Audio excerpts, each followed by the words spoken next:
One last demo that could be useful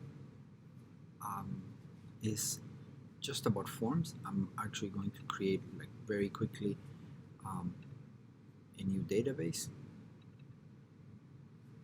and just something really quick: integer,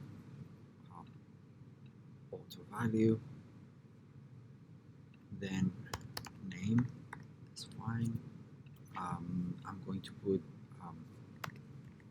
birth date.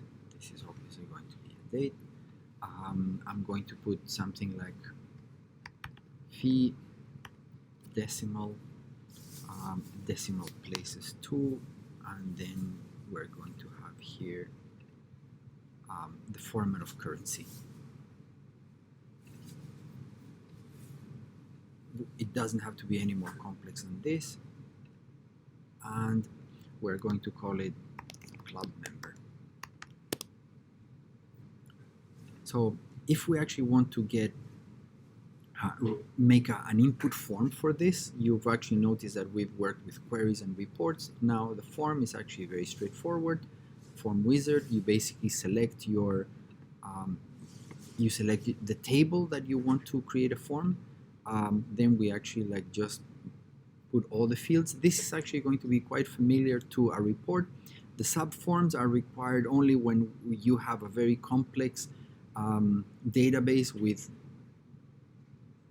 that tables that have relationships, and then you actually want to set up a really complex form. You seldom, if ever, have to do this. So we're going to skip it. Just a normal form with a single table, which is at most what you'll be asked to do, and then we actually just use a form wizard to make it look presentable. I want to display everything. I want to allow modifications, so I'm not touching anything here. This is just aesthetics, so I'm going to leave it as it is again. And then I want to modify the form. So get to work with the form. What we actually have to do here is make sure that we're in select mode. We select the whole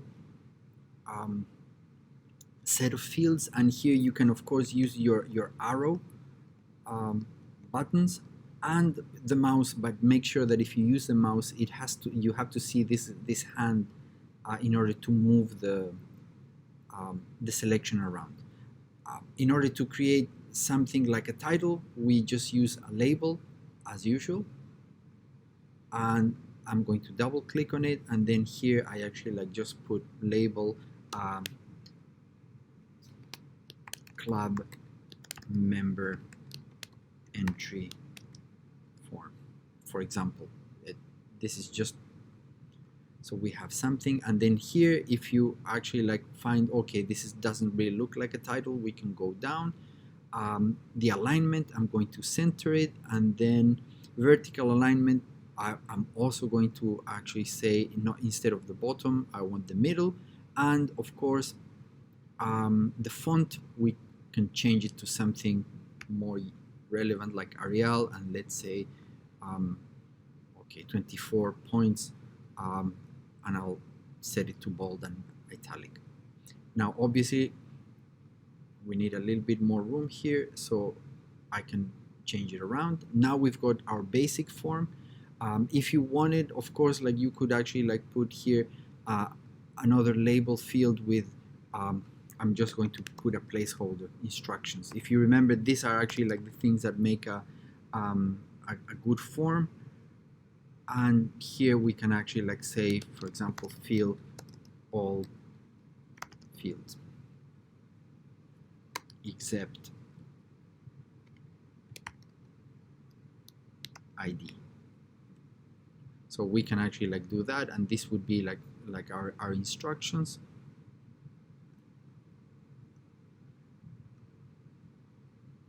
And now we actually get to do a little bit of validation, which is normally one of the main points of a form. Now, when you are going to notice that when you click on this, it selects everything, like the label plus the field. We have to ungroup this so we can select them individually. You see that now I can select the label if I want to edit it or change it, and the field independently. So I'm going to right click on the field, and I'm actually going to say, okay, certain properties. These ones, to be honest, are more like for example, like what we did before, the font, the alignment, which you may want to change, but what matters is actually this data tab.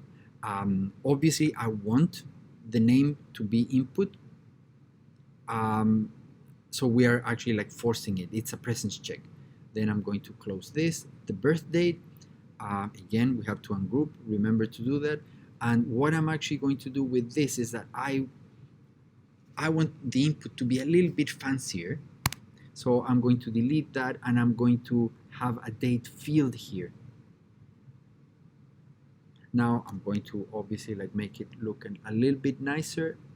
Double click on this, and the kind of validation here that we're going to enforce is going to be like, for example, I don't want the date like birth date of 1800. That's a little bit too much, so I'm going to change it to a different year. Now, of course, these are actually like really limits,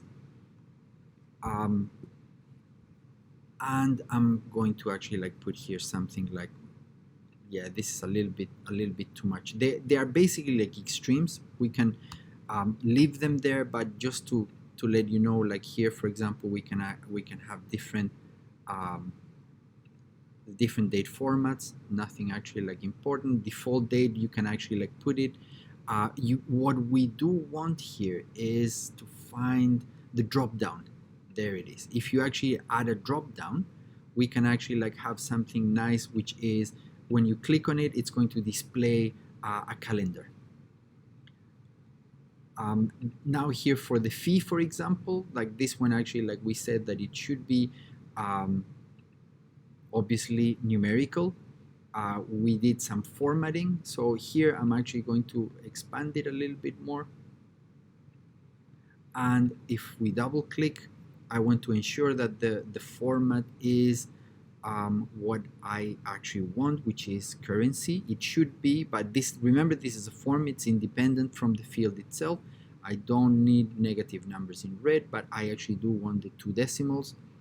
So now I've actually got, of course, you may actually need to change the currency, but I'll leave it as it is. And yes, thousands for the separator, that's fine. And then here, for example, we should actually like check read only, printable, value minimum, for example, like let's say free membership 0, and that should be the minimum. The maximum, I can actually like just omit it, and then let's say that the membership is going to be $155 and let's say 25 cents, something like that. It's just to actually like show you that we can add default values that we can later change. There are other options, like for example here, like I could have used a numerical field, but I just formatted the existing one. You can have time fields, and of course you can actually have something special like pattern fields. These are actually like a little bit more complicated, seldom asked again in any kind of paper. I could have used this currency field as well, but you can see there are many ways of actually like creating, editing, and formatting forms. So basically everything that you need is here. Now, one thing that is important for this birthday is that we have to make sure that the field that we're using, you see that here it says data field, is actually like the proper field from our database. In this case, from the table, the field should be birthday. Input required, again, presence check. I'm going to leave it as it is. And that's it. So you can actually like do formatting, or you can actually like just replace completely these automatic fields for something that is here. Something important, because we've studied it before, is that you want a navigation bar. So I'm actually going to just place a navigation bar here. and I'll make sure that everything's displayed. There you go. So we're going to save it.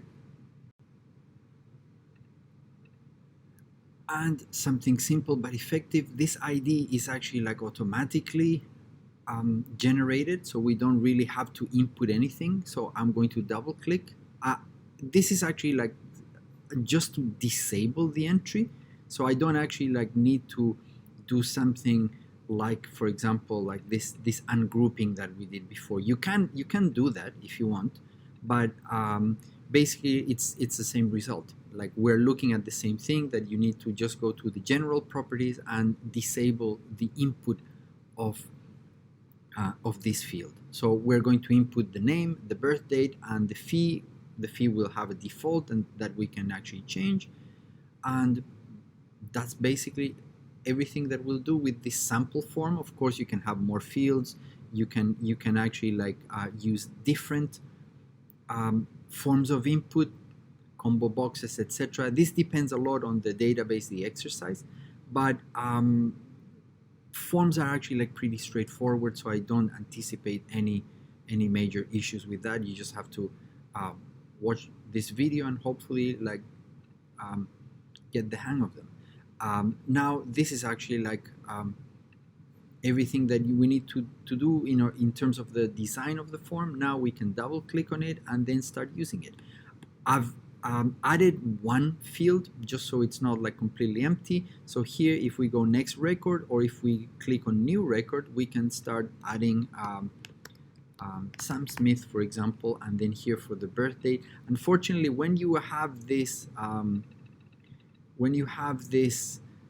drop down, you actually like have to navigate around using the using this dialog. If not, like if we had left this as it was, we could have just typed it, but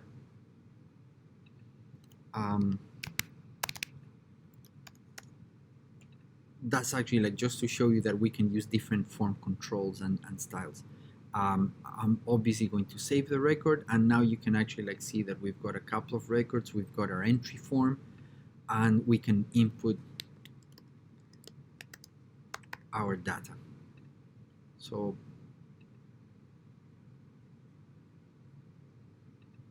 you have some form of selection, but it's not actually like it's not fantastic. But anyway, it's either this or actually like having the manual input. It depends on actually like what